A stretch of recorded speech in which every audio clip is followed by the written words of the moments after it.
जो पिछले जो हमने लेक्चर में हमने सर्किट डायग्राम बनाने सीखे थे। हमने सर्किट पढ़ा था, किस किस का सर्किट पढ़ा था हमने सिंबल्स पढ़े थे, स्विच की, बैटरी की, सेल की, वोल्ट मीटर, अमीटर, इन सब को हमने सर्किट में कैसे रखना था, सर्किट डायग्राम बेसिकली हमने पढ़ा था। लेकिन आज के लेक्चर में हम रजिस्टर्स, जो हमने रेजिस्टेंस पढ़ा था आर, वो रेजिस्टेंस डिपेंड किस चीज़ पे करता है, कारण क्या है वो रेजिस्टेंस का होने का। वो रेजिस्टेंस बढ़ रहा है, घट रहा है, बढ़ क्यों रहा है, घट क्यों रहा है, ये सब हमने आज के लेक्चर में पढ़ना है। ये बेसिकली इलेक्ट्रिसिटी का थर्ड पार्ट है और आज का लेक्चर इम्पोर्टेंट है, काफ़ी इम्पोर्टेंट है, ध्यान से सुनना। हम इसके अंदर एक लॉ ऑफ आंटी पढ़ेंगे, एक रूल पढ़ेंगे आंटी का, ठीक है ना। पहला जो resistance of a wire depend करता है, resistance of a wire depends upon 3 factor. 3 factor के ऊपर डिपेंड करेगा। कितने के ऊपर डिपेंड करेगा? 3 फैक्टर। फर्स्ट जो फैक्टर है इसका लेंथ है। क्या है? लेंथ। जितनी ज़्यादा लेंथ होगी उतना ज़्यादा रेजिस्टेंस क्रिएट होगा और जितनी कम लेंथ होगी उतना कम रेजिस्टेंस क्रिएट होगा। Basically R is directly proportional to L। क्या है?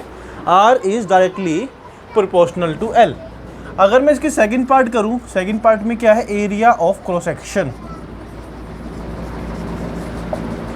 एरिया ऑफ क्रॉस सेक्शन मतलब कितनी उसकी चौड़ाई है वायर की। वायर मोटा है, पतला है।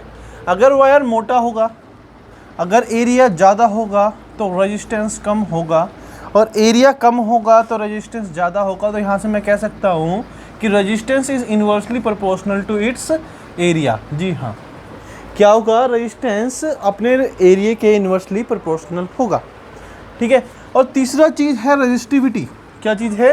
रेजिस्टिविटी, जिसे हम बोलते हैं इलेक्ट्रिकल रेजिस्टिविटी। इलेक्ट्रिकल रेजिस्टिविटी, इसे हम रो से डिनोट करते हैं। क्या किसे डिनोट करते हैं? रो से। इसे हम ड्राइव कर सकते हैं। ड्राइव कैसे करेंगे बताऊंगा, लेकिन पहले देख लीजिए। जितनी ज़्यादा रेजिस्टिविटी होगी उतना ही ज़्यादा रेजिस्टेंस क्रिएट होगा और जितनी ही ज़्यादा रेजिस्टिविटी कम होगी उतना ही कम रेजिस्टेंस क्रिएट होगा। कैसे होगा वो हम चीज़ देख लेते हैं। अगर मैं कहूँ कि मेरे पास फर्स्ट इक्वेशन है और ये मेरे पास सेकंड इक्वेशन है, अगर दोनों को कंबाइन कर दूँ, combining first and second, we get, मुझे क्या मिला? मुझे मिला R is directly proportional to L and inversely proportional to है। और हम पढ़ते आ रहे हैं कि जब भी हम प्रोपोर्शनल का साइन हटाएंगे, जब भी हम प्रोपोर्शनल का साइन हटाएंगे तो क्या लगाएंगे? यहाँ पे लगाएंगे कांस्टेंट। क्या लगाएंगे? कांस्टेंट। और कांस्टेंट यहाँ पे क्या है? रो है। तो rho into L upon A, तो ये क्या आ गया मेरे पास? रेजिस्टेंस आ गया। तो यहाँ पे रेजिस्टिविटी कांस्टेंट एरिया कहाँ से आ गया? अगर मैं बोलूँ कि अगर आप को कह रहे थे कि भैया इलेक्ट्रिकल रेजिस्टिविटी, तो इलेक्ट्रिकल रेजिस्टिविटी रो है। यहाँ पे rho equal to electrical resistivity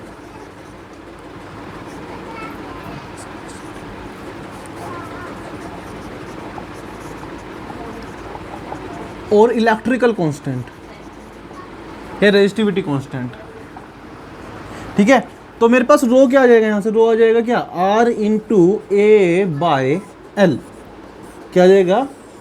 A by L. अगर मैं कहूँगा मैं लेंथ किस में नापता हूँ? मीटर में नापता हूँ और एरिया को मीटर स्क्वायर में, तो रेजिस्टिविटी कैसे में नापूंगा? मैं नापूंगा ओम मीटर में। काय में? ओम मीटर। तो ऐसा यूनिट क्या होगी इसकी? ओम मीटर, ठीक है सर। तो ये इलेक्ट्रिकल रेजिस्टिविटी निकालने की डेरिवेशन है। अगर मैं कहूँ कि किसी चीज़ का इलेक्ट्रिकल रेजिस्टिविटी, क्वेश्चन में रेजिस्टेंस गिवन है, लेंथ गिवन है, एरिया गिवन है, मैं रेजिस्टिविटी निकाल सकता हूँ। लेकिन अगर रेजिस्टिविटी गिवन नहीं है, ध्यान दे, अगर मैं रेजिस्टिविटी गिवन नहीं, निकाल तो सकता हूँ, लेकिन अगर रेजिस्टिविटी क्वेश्चन के अंदर रेजिस्टेंस, लेंथ और एरिया में, तीनों में से 2 चीज़ गिवन होंगी और तीसरी चीज़ जो गिवन होगी वो रेजिस्टिविटी गिवन होगी। रेजिस्टिविटी वो आपसे निकलवाएगा नहीं और ये गिवन होगी एग्ज़ाम में। जैसे अगर मैं एग्जांपल दूं कि सिल्वर की रेजिस्टिविटी कितनी होती है, क्योंकि आपने कहा कि एक पर्टिकुलर वैल्यू होगी। हाँ जी बिल्कुल होगी। तो पर्टिकुलर वैल्यू सिल्वर की क्या होगी? सिल्वर की जो रेजिस्टिविटी कांस्टेंट है वो है 1.6 इंटू 10 की पावर -8, 1.6 इंटू 10 की पावर -8 ओम मीटर। इसका मतलब क्या है? इसका मतलब ये है कि इसके अंदर जो करंट होगा वो आसानी से फ्लो करेगा, इलेक्ट्रिसिटी लॉस कम होगा। भाई सिल्वर है, चांदी के अंदर जितनी अच्छी बिजली पास हो जाएगी, क्योंकि उसके 1.6 इंटू 10 की पावर -8 कितनी माइनर सा रेजिस्टिविटी कांस्टेंट है। लेकिन अगर मैं आयरन की बात करूं, आयरन कितना हो जाएगा 10.0 इंटू 10 की पावर -8 ओम मीटर। तो ये रेजिस्टिविटी आपको गिवन रहेगी। एक दो रेजिस्टिविटी आपकी बुक में गिवन है, अगर उसे याद कर लो तो आपके लिए बेटर रहेगा, ठीक है ना। लेकिन रेजिस्टिविटी एग्जाम में गिवन आती है। मैं आपको एक चीज़ और बता देता हूँ, नोट कर लो अपनी कॉपी के अंदर।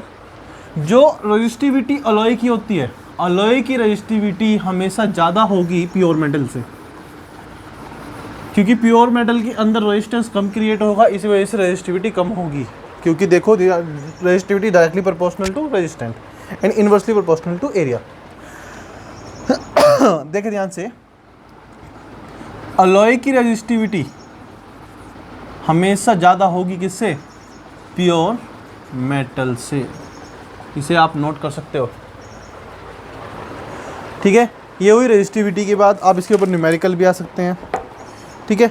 अब हमने एक सर्किट डायग्राम की बात की थी, सर्किट बनाया था, वोल्ट मीटर अमीटर लगाने सीखे थे, कैसे सीरीज में लगेंगे, कैसे वो पैरेलल कनेक्ट होंगे। लेकिन उन सीरीज़ का रजिस्टर्स का कॉम्बिनेशन कैसे होगा?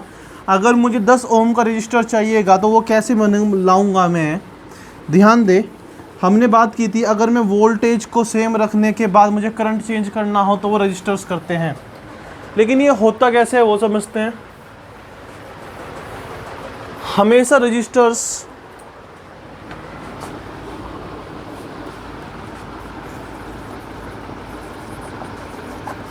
कनेक्ट होंगे या तो सीरीज में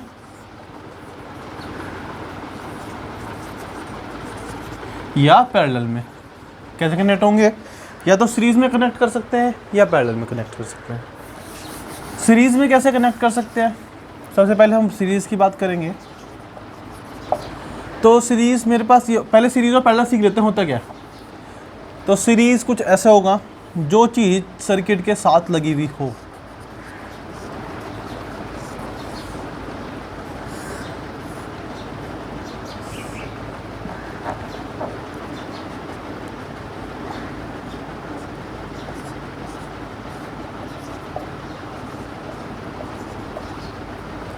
जो चीज़ सर्किट के साथ लगी हुई हो वो मेरे पास क्या कहलाएगी? वो कहलाएगी सीरीज। क्या कहलाएगी?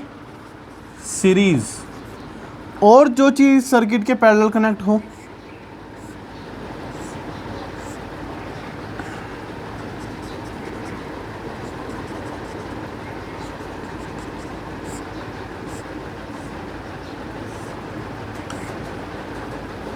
जो सर्किट के पैरेलल कनेक्ट हो वो कहलाएगा मेरे पास पैरेलल, जो बाहर कनेक्ट हो, ठीक है ना।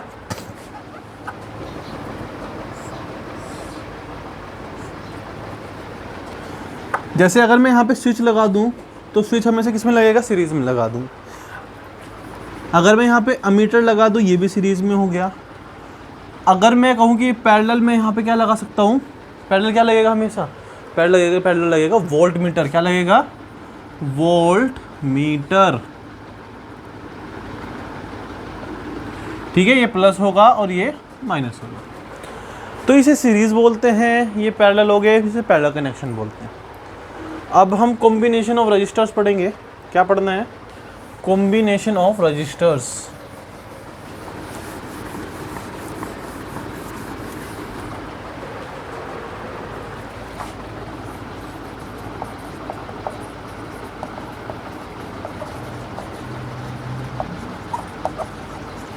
पहला होगा सीरीज में। सीरीज का डायग्राम बना लेते हैं।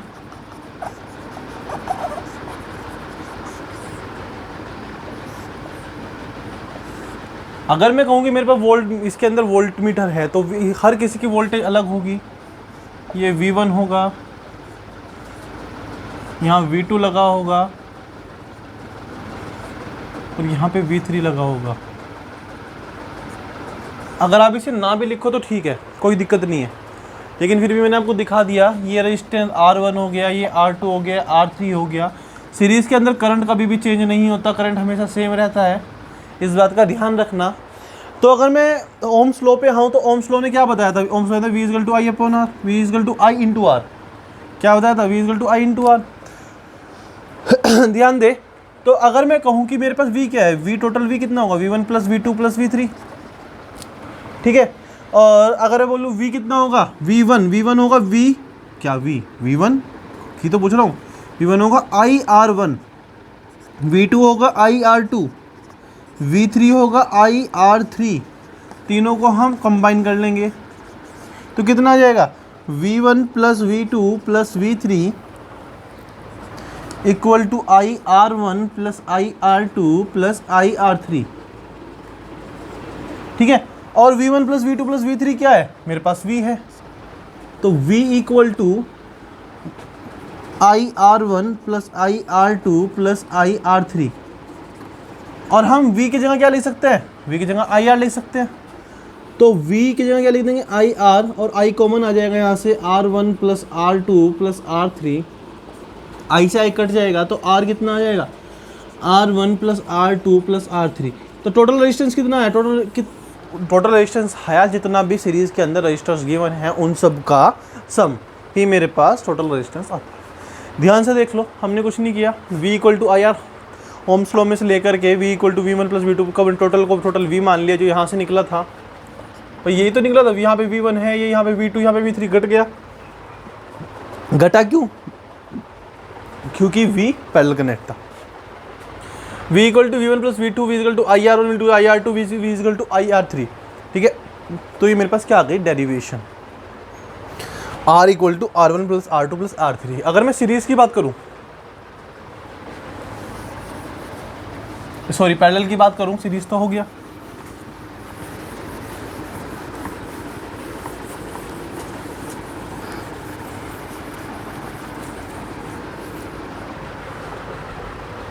पैरेलल कनेक्शन की, पैरेलल कनेक्शन कैसे होगा? अभी मैंने बना के दिखाया था।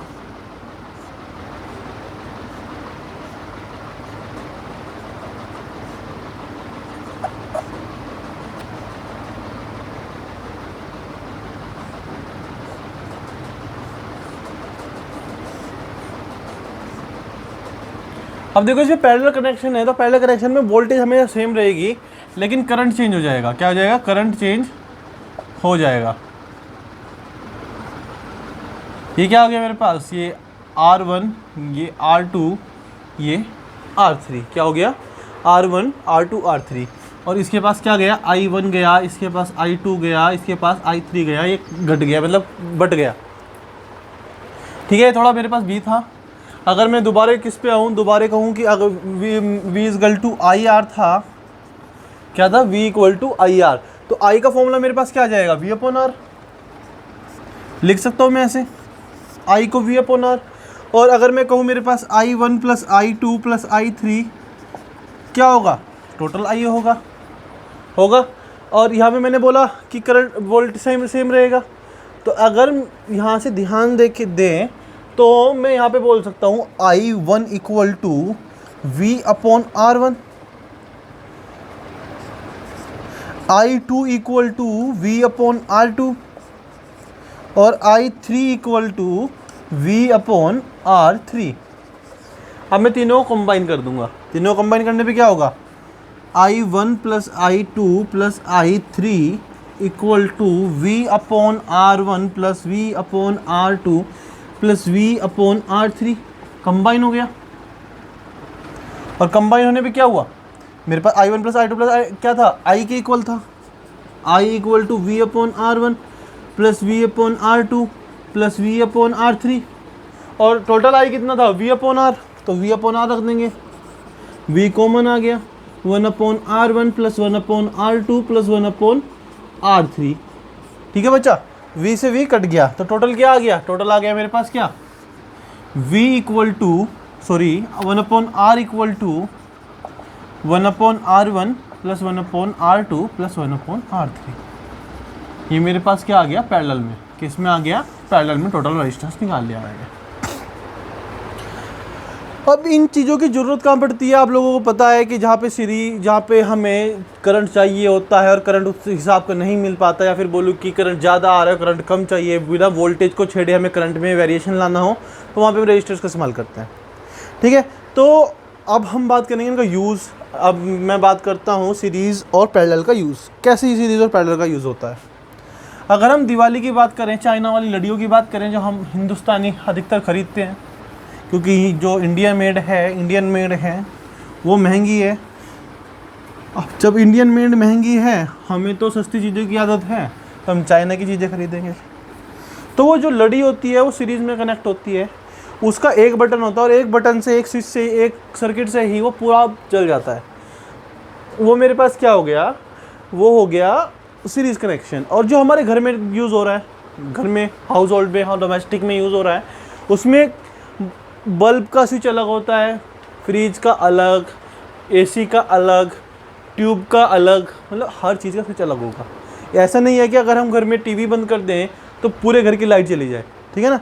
तो वो डोमेस्टिक यूज़ में हमेशा पैरेलल कनेक्शन होंगे, हर चीज़ का अलग हो जाएगा। यही इसके अपने यूजेस हैं। अब बात करते हैं पावर की। पावर हम 9th में भी पढ़ के आ चुके। क्या है पावर? पावर है रेट ऑफ डूइंग वर्क, काम करने की शक्ति, क्षमता ही मेरे पास क्या कहलाएगी? पावर। क्या? वर्क डन अपॉन टाइम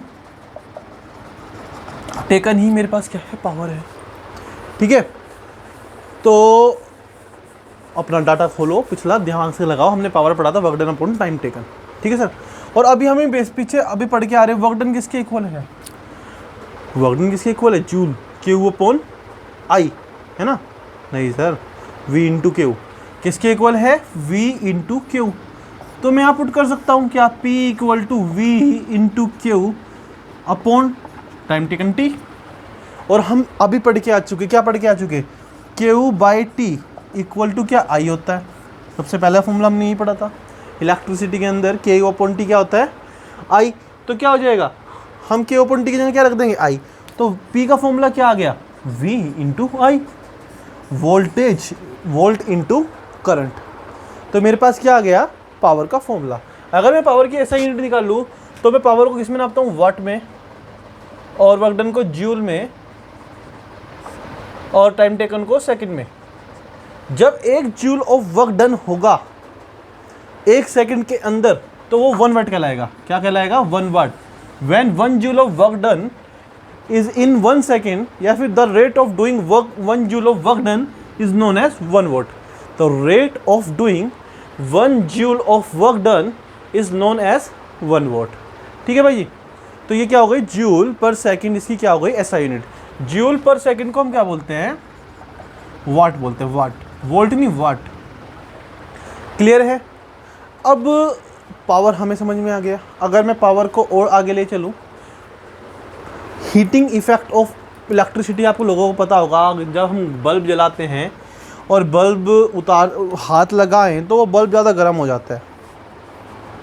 तो वो बल्ब गर्म क्यों हो रहा है? बल्ब गर्म होने का कारण क्या है? ऐसे कैसे बल्ब गर्म हो गया? तो वो सब कौन बताएगा? सब कौन बताता है? वो heating effect of electric current बताता है। कौन बताता है? Heating effect of electric current, जिसे हम बोलते हैं heating effect of electric current. Heating effect of electric current. कैसे है वो heating effect of electric current? अगर मैं बोलूं कि हीट क्या है मेरे पास हीट है, कितनी पावर दी गई और कितने समय तक दी गई? Power into time. कितनी पावर दी गई, कितने समय तक दी गई। और अभी हमने पावर का फॉर्मूला पढ़ा क्या? V इंटू आई। पावर का फॉर्मूला पढ़ा हमने क्या? V into I into T. तो हीट मेरे पास क्या हो गई? H हो गया मेरे पास V into I into T. तो हीट का फॉर्मूला क्या आ गया? वोल्ट इंटू करंट इंटू या potential difference into current into time taken. ठीक है सर। और हमने अभी पढ़ा था, क्या पढ़ा था हमने? V equal to I R होता है। क्या पढ़ा था हमने? पढ़ा था क्या? V equal to I R पढ़ा ही होगा ना? हाँ जी, पढ़ा था। क्या पढ़ा था? V equal to I are.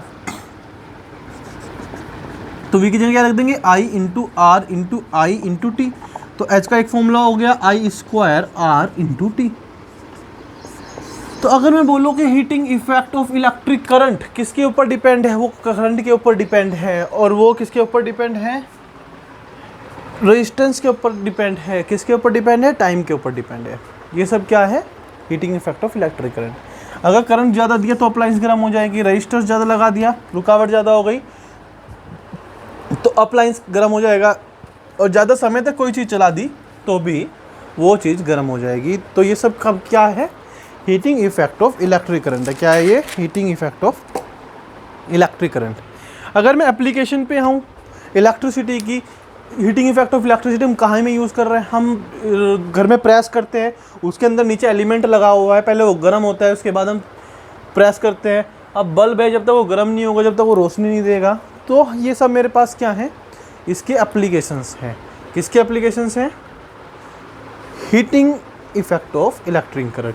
Toaster है ना, ये सब क्या है, heating effect of electric current. और जो बेसिकली हम heating effect of electric current की एप्लीकेशन यूज़ करते हैं, वो यूज़ करते हैं फ्यूज़ में। क्या यूज़ करते हैं, फ्यूज़। अरे फ्यूज़ तो उड़ गया तुम लोगों को सुन के, फ्यूज़ अजी सबने देखा होगा, हर अप्लायंस के अंदर कुछ ऐसा लगा रहता है, दिख रहा है, हाँ ऐसा कुछ लगा होता है। ये क्या है, फ्यूज़। क्या है ये, फ्यूज़। इसे हम सेफ्टी डिवाइस ही बोलते हैं। क्या बोलते हैं, सेफ्टी डिवाइस। क्यों बोलते हैं इसे सेफ्टी डिवाइस, जो इसके बीच का ये दिख रहा है तार, ये इसका मेल्टिंग पॉइंट लो होता है। क्या होता है, मेल्टिंग पॉइंट लो। इसे हम क्या करते हैं, अप्लायंस के साथ जोड़ देते हैं, अप्लायंस के साथ सर्किट में सीरीज़ के अंदर कनेक्ट कर देंगे। क्या कर देंगे, अप्लायंस के अंदर सीरीज़ के अंदर करंट कर दे, ऐसे कनेक्ट कर देंगे। और जब इसके अंदर लार्ज अमाउंट ऑफ हीट या large amount of current pass होगा तो ये क्या हो जाएगा, पिघल जाएगा। क्या हो जाएगा, ये पिघल जाएगा। क्या हो जाएगा, ये पिघल जाएगा। और पिघल जाने से क्या होगा, सर्किट ब्रेक हो जाएगा। और जब सर्किट ब्रेक हो जाएगा तो उसके अंदर इलेक्ट्रिसिटी पास नहीं होगी, और इलेक्ट्रिसिटी पास नहीं होगी तो मेरे अप्लायंस को कोई भी दिक्कत नहीं आएगी। तो कभी करंट ज़्यादा किसी आ जाता है तो फ्यूज़ सूख जाता है, अप्लायंस को बचा देता है। इस वजह से हम फ्यूज़ का इस्तेमाल करते हैं। और बेसिकली फ्यूज़ जो होता है वो अलॉय का बना होता है। क्यों, अलॉय के अंदर इलेक्ट्रिसिटी पास भी होती है और इतनी ज़्यादा अमाउंट ऑफ इलेक्ट्रिसिटी पास भी नहीं हो पाती। वो good conductor of heat and electricity तो होता है, लेकिन इतना ज़्यादा गुड कंडक्टर भी नहीं होता। ठीक है, तो हमने बेसिकली पावर क्या पढ़ी है, पावर है द रेट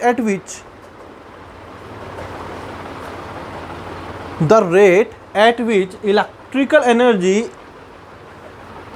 लिख लीजिए, the rate at which electrical energy is consumed in an electric circuit.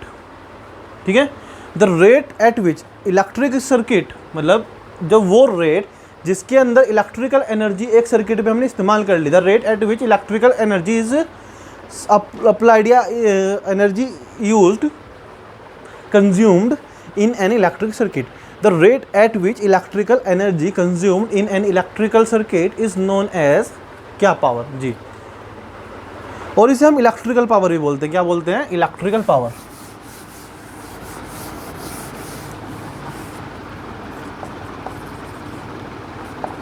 अभी मैं कुछ समय पहले अपना बिल जमा कराने गया था, तो वहाँ लाइन लगी हुई थी काफ़ी। तो एक आंटी भी खड़ी हुई थी वहाँ पे। तो जब से वहाँ पे एक आंटी लो पढ़ा था मैंने, आंटी लो एक आंटी का रूल है। तो जब वो लाइन लगी हुई थी, तो जब आंटी का नंबर आया तो आंटी ने बिल दिखाया, तो बिजली वाले ने कहा कि आपका बिल 1 लाख रुपए का है, 1 लाख। तो भाई जो आंटी ने इतनी गंदी गंदी गाली शुरू कर दी देनी, जिसके अंदर 4-5 गाली मैं भी पहली बार सुन रहा था, फर्स्ट टाइम मैं भी सुन रहा था वो 4-5 गाली, कि उसे कहना पड़ा कि आप जाइए और अगर बिल जमा करना हो तो ही आइए। तो ये सब इलेक्ट्रिकल एनर्जी हमें पता कैसे निकलती है, पता कब लगती है, कैसे हम इसे यूज़ कर सकते हैं, वो देखते हैं। तो P मेरे पास क्या था, P मेरे पास था क्या, V इंटू आई, है ना। और एक मेरे पास क्या था, आई स्क्वायर आर भी बोल सकता हूँ मैं, ठीक है। और इसे बोल सकता हूँ वी स्क्वायर बाई आर। ये तीन फॉर्मूले पावर के हैं, फर्स्ट सेकंड थर्ड, ये तीनों फॉर्मूले क्या हैं, पावर के। क्योंकि मुझे पता है मेरे पास v equal to I R है, तो मैंने वहीं से ड्राइव कर दिए तीनों, ठीक है। एक मेरे पास होती है 1 किलोवाट आर, 1 किलोवाट,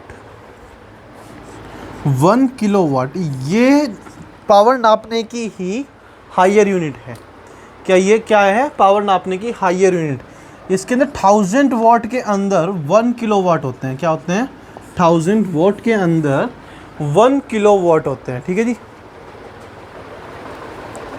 और 1 किलोवाट के अंदर 1 किलोवाट के अंदर 3.6 इंटू 10 की पावर 6 जूल होते हैं। 3.6 इंटू 10 की पावर 6 जूल, ठीक है। ये मेरे पास क्या हो गया, वर्क डन की एप्लीकेशन हो गई। तो सर इसे हम कहाँ पे इस्तेमाल कर सकते हैं, इसे हम न्यूमेरिकल में इस्तेमाल करेंगे। आज हमारा इलेक्ट्रिसिटी का थियोरेटिकल पार्ट कंप्लीट हो गया, केवल इसके न्यूमेरिकल बाकी हैं जो हम एनसीईआरटी के करेंगे। तो आज आप इस वीडियो को देखें, जो प्रॉब्लम है मुझे बताएं, कोई चीज़ ऐसी है जो समझ में ना आई हो वो समझाई जाएगी, फिर कल को इससे क्वेश्चन आंसर स्टार्ट कर देंगे। That's all for today.